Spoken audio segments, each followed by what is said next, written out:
A very good morning to all the students. My name is Professor Ankit, and today we are going to discuss the next topic of leading through digital disruption, and the topic name is leading change and transformation. तो इस topic के अंदर हम क्या करेंगे, हम discuss करेंगे कि क्लास प्रेजेंटेशन के अंदर टीचर क्या पढ़ाते हैं। बीपीपी यूनिवर्सिटी के अंदर जो प्रोग्राम है एमएससी मैनेजमेंट के अंदर, तो बिना किसी चीज़ के हम स्टार्ट करते हैं directly. We are moving to the first slide. तो यहाँ पे हम देखते हैं कि आपकी जो प्रेजेंटेशन है उसके अंदर आपको सबसे पहले एजेंडा बताया जाएगा। एजेंडा के अंदर आपसे डिस्कस किए जाते हैं की पॉइंट्स जो कि इस क्लास के अंदर हम कवर करेंगे। तो सबसे पहले आपके लर्निंग आउटकम्स आ जाते हैं, फिर recap to the previous topic fast execution, ये टॉपिक यहाँ से आपका स्टार्ट हो जाता है। डायनामिक प्रोसेसेस, फिर उसके बाद टीचर आपको करवाते हैं एक एक्टिविटी एजाइल लीडर्स के बारे में बताते हैं। रिव्यू ऑफ अप्लाई एक्टिविटी, जो एक्टिविटी है वो कैसे अप्लाई होती है, कैसे कुछ ऑर्गेनाइजेशंस ने उसको इम्प्लीमेंट किया और अच्छे रिजल्ट्स हासिल किए। उसके बाद क्लास में टीचर करवाते हैं आपको एक एक्टिविटी और फिर उसके बाद question and answers and last में नेक्स्ट स्टेप्स। तो this is the way your presentation will be going on in the class in BPP university. तो अब हम मूव करते हैं हमारे प्रेजेंटेशन के अंदर, फॉरवर्ड करते हैं इसको। So first thing that is being discussed with by the teacher is the outcome.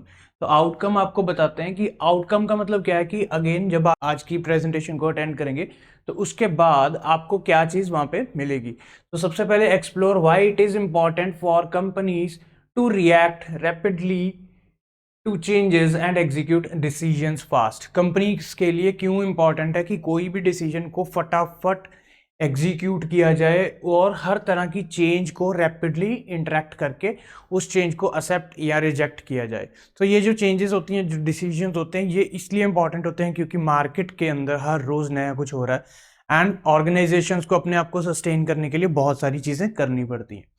Next point है critically assess how companies can develop the ability to acquire, deploy, manage and reallocate resources as business conditions require. तो जैसे कि business conditions है उनके according जो उनके पास कुछ resources हैं, क्या नए रिसोर्सेज ऐड करने चाहिए, क्या पुराने वालों को किसी और तरीके के साथ यूज करना है, कुछ मैनेजमेंट के अंदर चेंजेस हैं, वो सारी चीज़ों का ध्यान रखना पड़ता है।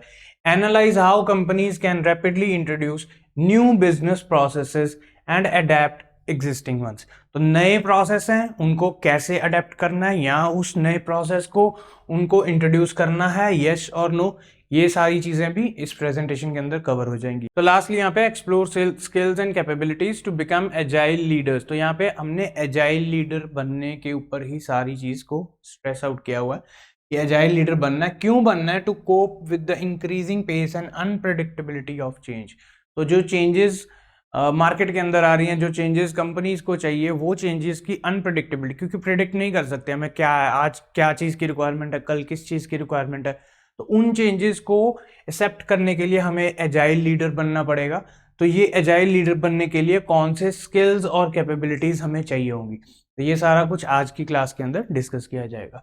तो लेट्स बिगिन द टॉपिक। सबसे पहले यहाँ पे टीचर आपके पास क्या करेगा, आपको प्रीवियस जो भी टॉपिक करवाया होगा उसका रिकैप होगा। हमारे लिए हम ये कंसिडर करेंगे कि इस वीडियो के अलावा जो हमारी दूसरी वीडियोज हैं, जो पहले वीडियो डाली थी वो प्रीवियस टॉपिक है, तो वो सारा टॉपिक यहाँ पे डिस्कस करने के बाद फिर टीचर आ जाएगा आज के टॉपिक पे। तो आज का जो टॉपिक है that is the fast execution. तो फास्ट एग्जीक्यूशन की क्या इंपॉर्टेंस है, क्यों ये करनी चाहिए, तो यहाँ पे हम देखते हैं सबसे पहले बेसिक। तो की एलिमेंट्स क्या हैं फास्ट एग्जीक्यूशन के।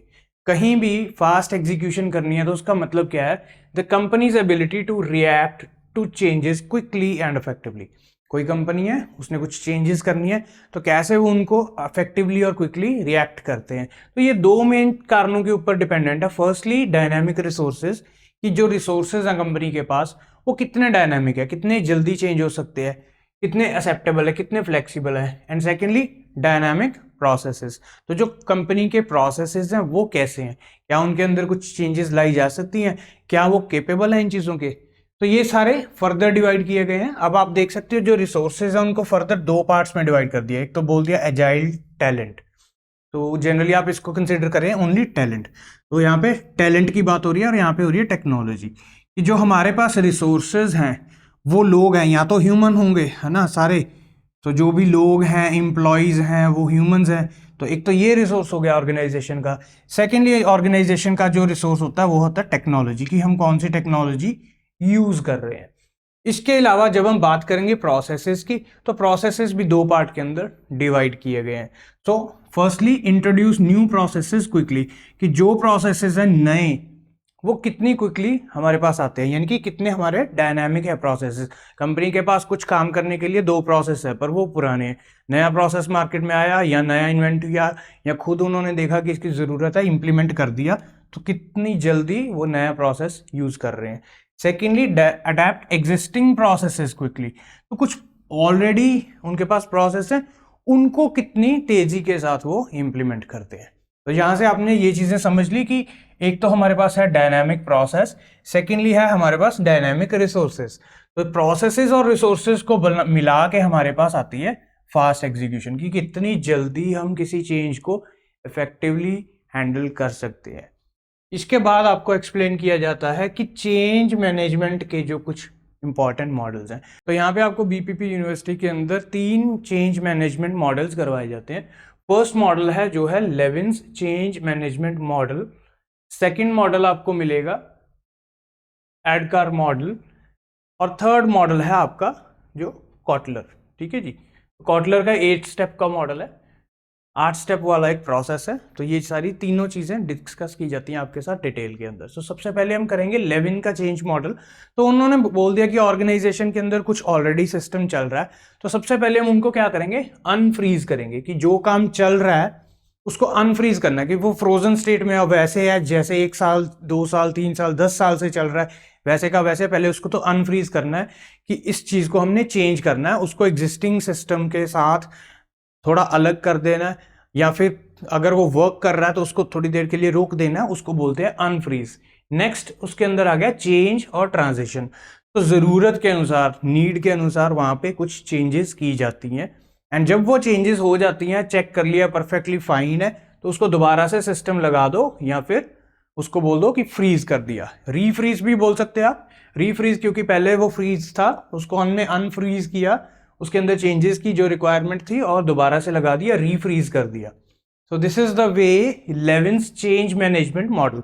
किसी ऑर्गेनाइजेशन के अंदर चाहे प्रोसेस के अंदर चेंजेस हैं या फिर किसी रिसोर्स के अंदर चेंजेस हैं, तो वो चेंजेस इस तरीके से होती हैं। नेक्स्ट हम बात करेंगे एडकार मॉडल की। तो एडकार मॉडल के अंदर क्या है, यहाँ पे आपको मिलेंगे 5 अलग अलग स्टेप्स। तो सबसे पहले ऑर्गेनाइजेशन के अंदर क्या किया जाता है, अवेयरनेस। कि ऑर्गेनाइजेशन के जो लीडर्स हैं, जो मैनेजर्स हैं, सुपरवाइजर्स हैं, वो अपनी मैनेजमेंट के अंदर बताते हैं, अपने एम्प्लॉयज़ को बताते हैं कि भाई हमें ना ज़रूरत है कुछ चेंज करने के लिए। तो मतलब उनको, लोगों को अवेयर कर देते हैं कि अभी जो प्रोसेस एग्जिस्टिंग चल रहे हैं उनके अंदर कुछ चेंजेस हमें चाहिए, ताकि सबका माइंडसेट बन जाए। फिर उसके बाद वो देखते हैं डिज़ायर। तो देखते हैं वो एम्प्लॉय का रिएक्शन, हर एम्प्लॉय का क्या रिएक्शन है। कुछ एम्प्लॉयज़ बोलेंगे हाँ हमें ज़रूरत है, ये चीज़ करने से बेनिफिट होगा, कुछ बोलेंगे कि नहीं करना चाहिए, लॉसेस हो जाएंगे, एक्स्ट्रा एक्सपेंसेस इनकार हो जाएंगे। तो वहाँ से वो देखते हैं डिज़ायर, कि कौन बंदा इस काम को करने के लिए एग्री करता है और कौन नहीं कर रहा। उसके बाद आता है नॉलेज। तो यहाँ पे नॉलेज का क्या काम है, जो बंदे एग्री कर गए या जिन्होंने नहीं भी एग्री किया तो सबको ट्रेनिंग दी जाती है, कुछ इंपॉर्टेंट इंफॉर्मेशन बताई जाती है, कुछ स्किल्स गैप आइडेंटिफाई करके उनको बताया जाता है कि ये स्किल्स हम चेंज करेंगे, इम्प्रूव करेंगे। तो फिर उसके बाद आता है यहाँ पे एबिलिटी। तो यहाँ पे क्या किया जाता है, जो भी यहाँ से डिज़ायर में से हमें अच्छे लोग मिले, 1 2 3 3 लोग मिल गए बहुत अच्छे, जो एग्री करते हैं कि हाँ हमें ये चेंजेस करने चाहिए, वो इस चीज़ के लिए इन है, तो उन सबको उनकी एबिलिटी चेक की जाती है, उनकी परफॉर्मेंस मॉनिटर की जाती है, उनका थिंकिंग स्टाइल देखा जाता है, उनका माइंडसेट मेजर किया जाता है कि क्या वो कर सकते हैं, क्या उनके अंदर कैपेबिलिटीज़ है। एंड फाइनली लास्ट के अंदर आ जाता है रीइंफोर्समेंट। तो यहाँ पे हम क्या कर देते हैं, कुछ पॉजिटिव फीडबैक रिवार्ड्स यूज़ करते हैं एंड उस चीज़ को इम्प्लीमेंट कर देते हैं, जो भी चेंज हम करना चाहते थे उस चेंज को इम्प्लीमेंट करके, ताकि जो हमारा डिज़ायर्ड आउटकम है वो हमें मिल जाए। तो ये सारी चीज़ें लास्ट वाले स्टेप के अंदर हो जाती हैं। तो इसीलिए इन 2 स्टेप्स को, जहाँ पे उन्होंने एबिलिटी आइडेंटिफाई कर ली, यहाँ पे एबिलिटी आइडेंटिफाई कर ली और रीइंफोर्स करना, तो इसको बोलते हैं एंगेजमेंट जोन। और इससे पहले जितना भी होता है ये एनेबलमेंट जोन। तो यहाँ पे एनेबलिंग की जाती है कि हमने जो चेंज करनी है, तो जो चेंज करनी है उसको एनेबल किया जाता है, कि पहले तो सबके दिमाग में एक आइडिया डालो कि ये चेंज करना चाहते हैं, कैसे करेंगे, क्या करेंगे, करेंगे या नहीं करेंगे, बेनिफिट्स क्या होंगे, मतलब जैसे बोलते हैं ना कि एक आइडिया छोड़ दो और देखो तो ऑर्गेनाइजेशन के अंदर क्या हो रहा है। और अब इसके बाद हम डिस्कस करेंगे कॉटलर का जो 8 स्टेप प्रोसेस है। तो कॉटलर ने 8 स्टेप प्रोसेस दिया था 2007 के अंदर, और ये स्टार्ट होता है क्रिएट से।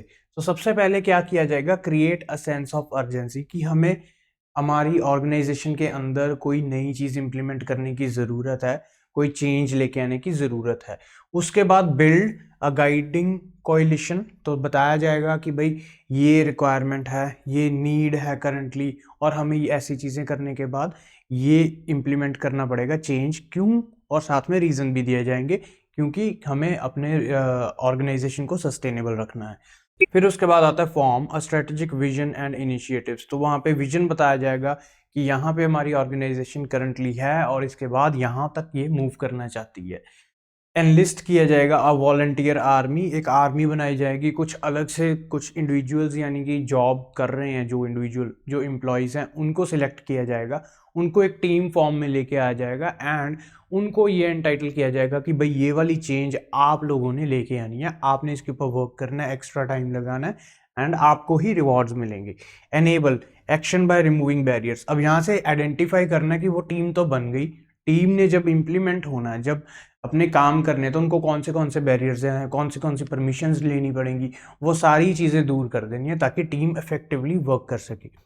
Generate a short term win, तो जो भी कोई भी छोटा छोटा काम वो करते जाएंगे, कुछ अचीवमेंट करते जाएंगे, तो वो यहाँ पे जनरेट के अंदर कवर हो जाएगा। छोटी छोटी उपलब्धियों से टीम का एक तो हौसला भी बढ़ जाएगा, सेकेंडली क्या होगा कि टीम आगे विजन देख पाएगी, उनको कॉन्फिडेंस होगा कि हमारा काम बिल्कुल सही है, और आगे वो ऑर्गेनाइजेशन के हायर मैनेजमेंट को भी दिखाया जा सकता है कि हमारी टीम कितनी सक्सेसफुल है।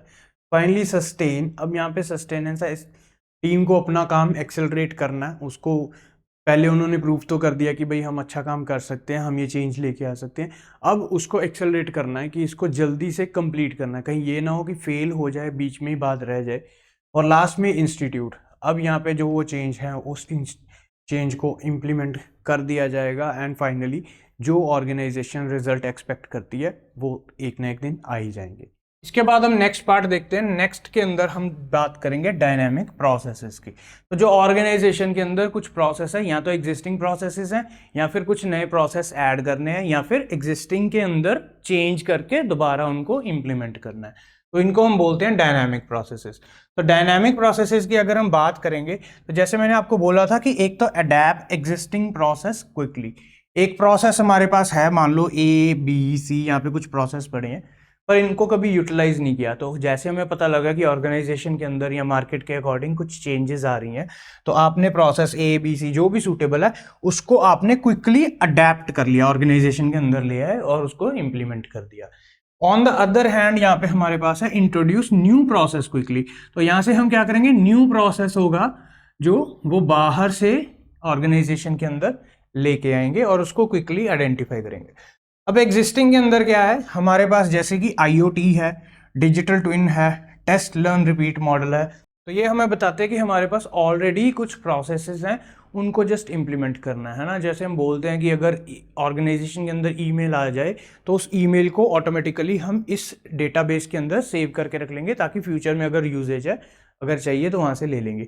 अब IoT के हेल्प से क्या होता है, ये सारी चीज़ें ऐड ऑन की जाती हैं। अगर जैसे किसी बंदे के पास ईमेल आया, कोई मेन कंपनी के ईमेल पे मेल आई, और जैसे वो किसी डिपार्टमेंट के पास गई तो उनके डिपार्टमेंट के अंदर एक ऐसा डिजिटल बोर्ड लगा दिया जहाँ पे वो पॉपअप नोटिफिकेशन बन जाएगा ताकि उनको पता लग जाए कि हमारे डिपार्टमेंट के लिए कोई मेल आई है, वहाँ से हमने चेक करना है। This is the way internet of things यहाँ पे यूज हो जाता है। Similarly digital twin, test learn repeat model भी यहीं से इंप्लीमेंट होता है ताकि जो एग्जिस्टिंग रिसोर्सेज हैं, एग्जिस्टिंग प्रोसेसेस हैं, उनको क्विकली अडेप्ट किया जाए।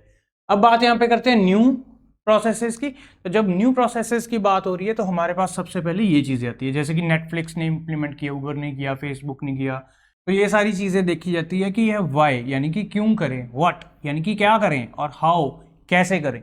ये सारी चीज़ें करने के लिए ये इंफॉर्मेशन हमारे पास इंपॉर्टेंट है। नेक्स्ट इसके बाद solutions to make the process fast and agile. तो जो प्रोसेस है, नया प्रोसेस आपने ले लिया, आइडिया आपके पास आ गया, पर इस प्रोसेस को अब आपने एक तो फास्ट बनाना है एंड सेकेंडली उसको एजाइल बनाना है, ताकि वो बहुत ही ज़्यादा अच्छे तरीके से आपके ऑर्गेनाइजेशन के अंदर फिट हो जाए और अच्छे रिजल्ट्स आए। Next, partnerships and digital technologies. किसी या तो और एक ऑर्गेनाइजेशन के साथ पार्टनरशिप करेंगे जिन्होंने ऑलरेडी इंप्लीमेंट किया, ताकि हमारे लिए ईजी हो जाए, या फिर आप क्या करोगे, आप यूज करोगे डिजिटल टेक्नोलॉजी का, जो आपको असिस्ट कर देगी कि ये सारी चीज़ आपने कैसे इंप्लीमेंट करनी है, जो भी नया चेंज आइडिया, जो नया आइडिया इंप्लीमेंट करना है। और लास्ट में हमारे पास है ट्रायल एंड एरर अप्रोच, कि आपने एक छोटा सा ट्रायल कर लिया, उसमें कुछ एरर्स निकले, उनको इंप्रूव कर दिया एंड इम्प्लीमेंट कर दिया। So this is the way how new processes are quickly implemented.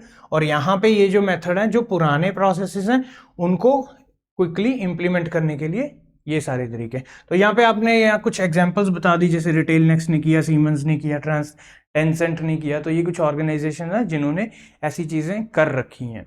इसके बाद हम बात करते हैं नेक्स्ट स्लाइड की। नेक्स्ट स्लाइड के अंदर आप देख सकते हैं कि there are no dynamic processes without cyber security. तो अगर हम एक टॉपिक ले लें साइबर सिक्योरिटी और उसको डिस्कस करना चाहें, तो हमारे पास पहला क्वेश्चन यही आएगा कि there are no dynamic process, कोई भी प्रोसेस डायनेमिक नहीं है without cyber security. Cyber security का बीच में लेना देना रहेगा हमेशा। तो यहाँ पे ना कुछ सर्वे किए गए। तो जैसे पहला सर्वे किया गया, cyber security risks and threats hinder innovation in my organisation. यानी कि जो साइबर सिक्योरिटी है उसके रिस्क हैं या जो भी थ्रेट्स हैं, उसके कारण क्या होता है, हमारी ऑर्गेनाइजेशन के अंदर इनोवेशन नहीं हो पाती। तो इस सर्वे का जब रिजल्ट देखा तो 71% लोगों ने एग्री कर दिया। सेकेंडली, दूसरा सर्वे किया गया, my organisation halted a mission critical initiative due to cyber security concerns. अब सेम ही चीज़ है ऑलमोस्ट, उसको रिप्रेजेंट करने का तरीका अलग है। तो यहाँ पे बोल दिया कि हमारी ऑर्गेनाइजेशन ने एक साइबर सिक्योरिटी का इम्पॉर्टेंट कंसर्न था, उसके कारण क्या कर दिया, ऑर्गेनाइजेशन का एक मिशन क्रिटिकल इनिशिएटिव, यानी कि एक ऐसा इनिशिएटिव था, एक ऐसा कुछ काम था इंपॉर्टेंट, जिसको करने से ऑर्गेनाइजेशन के एक किसी प्रोजेक्ट का जो मिशन था वो सक्सेसफुल हो जाना था, पर उसको हॉल्ट कर दिया, उसको रोक लिया गया। क्यों रोक लिया? क्योंकि साइबर सिक्योरिटी का वहां पे कुछ इशू था। तो इस चीज का जब सर्वे का आंसर देखा तो 39% लोगों ने एग्री किया। तो मतलब यहाँ पे डिफरेंसेस आते हैं, साइबर सिक्योरिटी का इन्वॉल्वमेंट है ऑर्गेनाइजेशन के अंदर, इसीलिए जब वो चेंजेस करते हैं तो पहले एक आइडिया थ्रो करते हैं ऑर्गेनाइजेशन के अंदर, फिर उसका सारा रिजल्ट एनालाइज किया जाता है। इसके बाद ये देखो एक सर्वे और है, respondents who strongly agree with the statement my organisation prepared for potential cyber security risk from. तो जिसने ऐसी सर्वेज को एग्री किया है, तो उनका जो असली फर्क है वो यहाँ पे नजर आ रहा है। देखो यहाँ पे क्या लिखा हो, बिग डेटा एंड एनालिटिक्स। तो ग्रे जो पार्ट है यानी कि 45% है, ये है परसेंटेज ऑफ ऑल अदर्स। तो जो यहाँ पे सिक्योर डिजिटाइजर्स हैं उनका यहाँ पे ये रिजल्ट आ जाता है। तो आप देख सकते हैं कि हर स्टेप में, चाहे इसकी बात करें डिजिटल बिग डेटा या फिर एनालिटिक्स की या फिर क्लाउड कंप्यूटिंग की या फिर इंटरनेट ऑफ थिंग्स की, तो यहाँ पे कुछ पॉइंट्स का लैग हर सर्वे के अंदर आता है। यानी कि कुछ लोग यहाँ पे हमेशा अलग तरह का व्यू देंगे depending on their way of thinking, कि क्या साइबर सिक्योरिटी को वो कितने सिंसियरली अप्रोच करते हैं, कितना वो डीपली इसको जानते हैं। तो यहाँ पे जैसे डिजिटल रिसोर्सेज की बात की है, तो यहाँ रिसोर्सेज के अंदर हम प्राइमरली बात करेंगे टेक्नोलॉजी की, और टेक्नोलॉजी के अंदर हम बात करेंगे एजाइल टेक्नोलॉजी की। तो यहाँ पे बात हो रही है एजाइल टेक्नोलॉजी, डेफिनेटली यहाँ पे आईटी के साथ ही रिलेटेड बात हो जाएगी। तो सबसे पहले देखते हैं यहाँ पे प्रॉब्लम क्या है। तो प्रॉब्लम क्या क्या है, IT leaders judged bye absence of problems. तो कुछ प्रॉब्लम्स नहीं है ऑलरेडी, उनके बेसिस पे आईटी लीडर्स हैं जो उनको जज किया जाता है। Cultural resistance to change. अब चेंज ऑर्गेनाइजेशन इंप्लीमेंट करना चाहती है, पर कुछ लोग हैं जो डिफरेंट कल्चर्स को बिलोंग करते हैं, वो अपने माइंडसेट के अकॉर्डिंग या अपने थिंकिंग स्टाइल के अकॉर्डिंग उस चेंज को एक्सेप्ट नहीं करते। वो कहते हैं कि नहीं ये नहीं करना हमें, वो नहीं हो सकता। उनके पीछे उनका कुछ पर्सनल बेनिफिट हो या फिर कुछ उनके ऑर्गेनाइजेशन को या फिर कल्चर को बेनिफिट या नुकसान होता हो, तो उसके कारण वो चेंज एक्सेप्ट नहीं करते। उसके बाद बात आती है श्रिंकिंग ऑफ और फ्लैट बजट्स। बजट, पैसा कम हो रहा है, ऑर्गेनाइजेशन चेंज को इम्प्लीमेंट करने के लिए रेडी नहीं है, उनको पता है कि इसमें बहुत सारा पैसा खर्च हो जाएगा, और इस चीज़ को करने के लिए वो हमेशा अवॉइड करेंगे कि छोड़ो यार मत करो। Existing systems are complex and expensive to maintain and secure. तो एग्जिस्टिंग सिस्टम के अंदर बहुत सारी कॉम्प्लेक्सिटी है और वो बहुत सारा एक्सपेंसिव है और उसको मेंटेन भी नहीं किया जा सकता। तो ये है एग्जिस्टिंग प्रॉब्लम्स। तो इस तरह की जो प्रॉब्लम्स है उनका सोल्यूशन क्या होता है हमारे पास? तो एजाइल टेक्नोलॉजी सोल्यूशन देती है, उसको एक single pain of glass solution बोला जाता है। तो ग्लास सॉल्यूशन के अंदर क्या मिलता है? ब्रिज सिलॉस। तो सिलॉस इंप्लीमेंट करो यानी कि डेटा स्टोरेज इंप्लीमेंट करो, नेटवर्किंग करो, सिक्योरिटी करो, कंप्यूटिंग करो, एप्लीकेशंस करो। तो ये चीज़ों करने के साथ क्या होते हैं, कुछ गैप्स रिड्यूस हो जाते हैं, ऑर्गेनाइजेशन के कुछ प्रोसेसेस ईजी हो जाते हैं। ऑटोमेट कर दो कुछ प्रोसेसेस, वहां से कुछ आपका टाइम रिसोर्स सेव होने लग जाएगा। Next, accelerate service delivery to business. तो जो सर्विस डिलीवरी है बिजनेस के लिए उसको फास्ट कर दो, चाहे वो कस्टमर के पास एंड प्रोडक्ट देना है, आपने डिलीवर करना है, उसको फास्ट कर दो, टाइम सेव करो, रिसोर्सेज सेव करो। Flexible allocation of resources to most value added activities. तो जो एक्टिविटीज हैं जहां से बहुत ज़्यादा वैल्यू और बेनिफिट ऑर्गेनाइजेशन को मिलता है, उनके अंदर फ्लेक्सिबल एलोकेशन कर दो रिसोर्सेज की। जब चाहिए ज़्यादा रिसोर्सेज डाल दिए, जब नहीं चाहिए रिसोर्सेज निकाल लिए।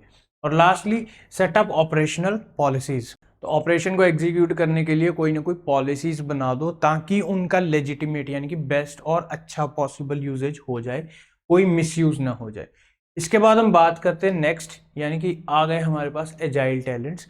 तो टैलेंट है यानी कि ह्यूमन रिसोर्स का काम आ गया यहाँ पे। उन्होंने टैलेंट लोगों को लेके आना है।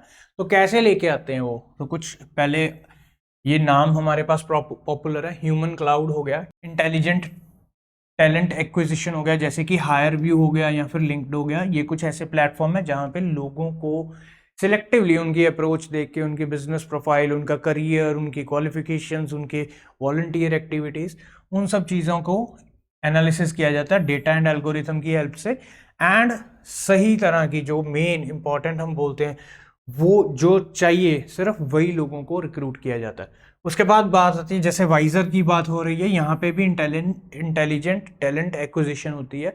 जो टैलेंट चाहिए सिर्फ उसी को ही हायर किया जाता है। तो getting the best out of the talents, work day भी सिमिलर प्लेटफॉर्म है जहाँ पे कुछ डेटा का एनालिसिस किया जाता है और एल्गोरिथम्स यूज किए जाते हैं सही टैलेंट को आइडेंटिफाई करने के लिए। तो यहाँ से मिलता सारा आपको एजाइल टैलेंट। उसके बाद हम बात करते हैं, यहाँ बात आ गई एक एक्टिविटी की, यूनिलीवर का डिजिटल रिक्रूटमेंट। यहाँ पे टीचर आपको दिखाएंगे एंड इसके अंदर, इस वीडियो के अंदर यही बताया जाता है कि यूनिलीवर क्या कर रहा है, वो टाइम सेव कर रहा है, ठीक है, टाइम एंड रिसोर्सेज सेव कर रहा है। तो ये दो चीज़ें जब वो सेव करते हैं तो क्या होता है, ऑर्गेनाइजेशन को बहुत बेनिफिट होता है। एंड टेक्नोलॉजी और डेटा एनालिसिस की हेल्प से जो भी रिक्रूटमेंट हो रही है वो बहुत अच्छी, एक्यूरेट एंड हाईली इकोनॉमिकल होती है। तो ये एक वीडियो टीचर आपके क्लास के अंदर प्ले करेंगे, आपको बताएंगे ये एक्टिविटी है। और इस वीडियो को देखने के बाद आपने कुछ आंसर्स देने हैं। तो आंसर्स हैं जैसे, describe how the Unilevers digital recruitment works. तो क्या होता है डिजिटल रिक्रूटमेंट के अंदर? सबसे पहले जैसे वो अपनी प्रोफाइल लॉन्च करते हैं, लोगों का डेटा देते हैं, उनका बायोडेटा चेक करते हैं एंड उस चीज़ों को एनालिसिस करते हैं। वो क्या प्रोसेस बताया गया इस वीडियो के अंदर वो आपने लिखना है।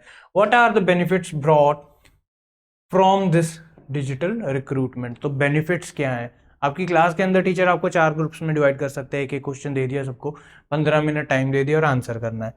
How does the digital journey continue once the candidate is hired. तो यहाँ पे ऐसी एक्टिविटीज आपकी क्लास के अंदर करवाई जाती है ताकि आपको रियल टाइम बेनिफिट्स पता लगे, कैसे ऑर्गेनाइजेशंस वर्क करती हैं। आपको 15 मिनट का टाइम दिया जाएगा और आपको फिर उसके बाद ये सारी चीज़ें डिस्कस करनी है।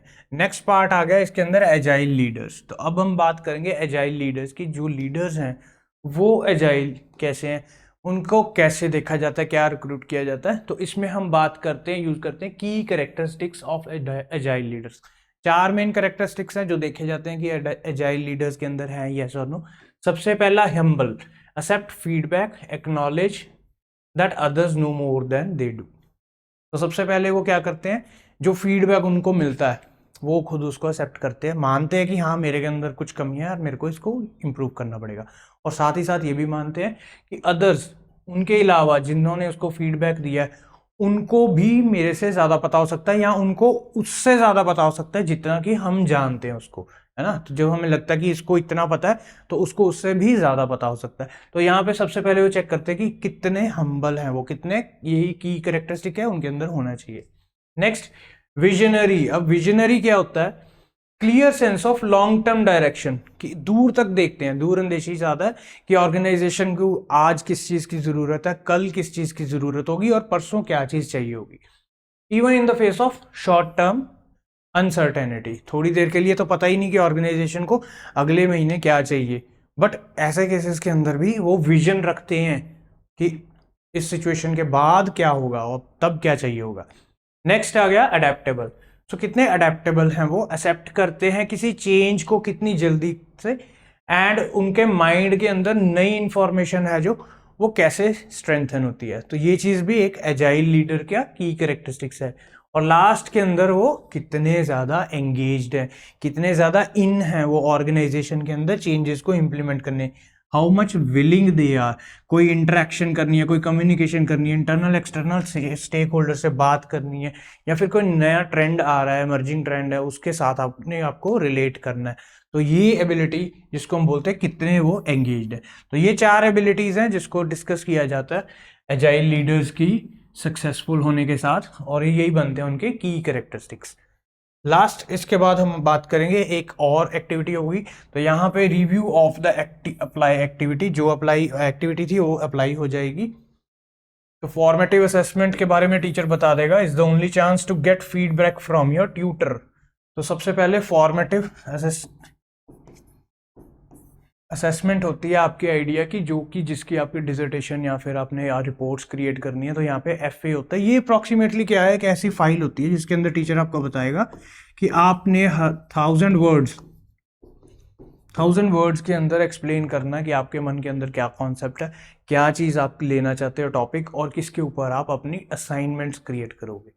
सो यहाँ पे असाइनमेंट का कॉन्सेप्ट स्टार्ट हो जाता है। उसके बाद बात की जाती है, आपको रिकैप करवाएगा, कुछ क्वेश्चन आंसर डिस्कशंस, फिर आपके की टेकअवेज कि इस प्रेजेंटेशन के अंदर आपने क्या सीखा, इस क्लास के अंदर आपने क्या सीखा। आपने ये डिस्कस किया कि फास्ट एग्जीक्यूशन क्या होता है, इंपॉर्टेंट क्यों है वो ऑर्गेनाइजेशन के अंदर चेंज और ट्रांसफॉर्मेशन लाने के लिए। उसके बाद बात करेंगे बी कॉन्फिडेंट विद की concepts of fast execution and approaches, जो भी हमने कॉन्सेप्ट डिस्कस किए, यानी कि प्रोसेसेस और रिसोर्सेज की बात हो रही है यहाँ पे। डिजिटल टेक्नोलॉजीज का क्या इंपॉर्टेंस है, वो कैसे हेल्प करती है कंपनी को टैलेंट एक्वायर करने के लिए। और लास्टली यहाँ पे क्या है, outline characteristics of today's agile leaders. आज के जो लीडर हैं, जो 4 हमने रिसेंटली अभी यहाँ पे किए थे ना, ये जो 4 हमने एजाइल कैरेक्टरिस्टिक्स, एजाइल लीडर्स होने के लिए कैरेक्टरिस्टिक्स किए हैं, हम्बल, विजनरी, अडेप्टेबल, एंगेज। तो ये यहाँ पे आपको टीचर रिकॉल करवाएगा सारा। Be confident to write your formative assessment. तो यहाँ से कॉन्सेप्ट स्टार्ट हो जाता है आपका फॉर्मेटिव असेसमेंट का। आपको नेक्स्ट प्रेजेंटेशन के अंदर बताएंगे कि ये फॉर्मेटिव असेसमेंट क्या चीज़ है, क्या होता है इसके अंदर, और नेक्स्ट स्टेप में क्या है, सबमिट करना आपने अपना एफए, फंडामेंटल इंफॉर्मेशन, ये वो नेक्स्ट क्लास के लिए आपको यहाँ पे प्रिपेयर किया जाता है। That's all for today, thank you and have a very nice day. अगर आपको अच्छा लगे, अगर आपने खुद अपने एफए करने के लिए किसी तरह की आपको हेल्प चाहिए, आप हमारे व्हाट्सएप नंबर पे कांटेक्ट कीजिए। हमारे पास अच्छी टीम है जो आपको हमेशा हेल्प आउट करेगी। Thank you everyone, thanks for watching.